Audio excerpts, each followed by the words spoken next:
Also in 7, live pictures from a South Florida beach where crews are trying to free that boat there, which has been stuck on the sand. That boat's been grounded for days. High tide could finally send it back into the water, or help it out anyway. Liz Nagy live on the scene. She's on Fort Lauderdale Beach with this. Liz?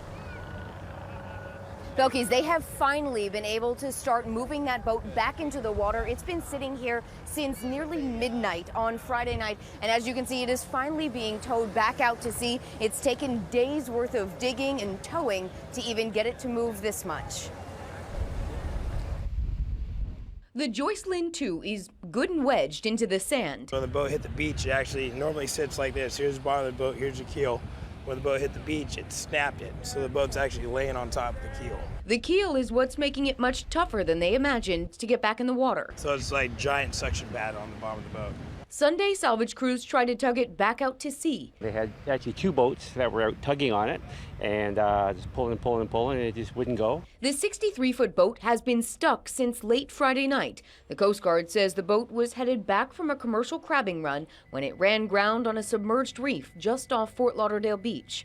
As the 4 men on board leapt off their damaged boat onto the Coast Guard rescue boat, one man didn't quite make it. The 2 boats came together, and he was trying to jump over to the other one, and he slipped, and the boats crushed him in the middle.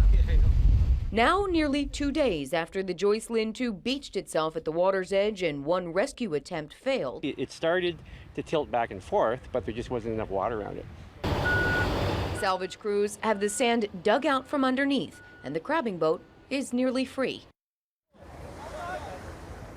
Well, at this point, the only thing keeping this boat from going back out to sea are these very large rubber band looking things that they have used to lift the back end of the boat. Over here in the distance, you can see that there are towboats that will eventually take it back out to sea. They're going to have to work and see where the boat will take on water from any of the damage from where it ran ground on Friday night, and they're going to have to patch it up along the way, and then this boat will be towed back to the port. We're live on Fort Lauderdale Beach. Liz Nagy, 7 News.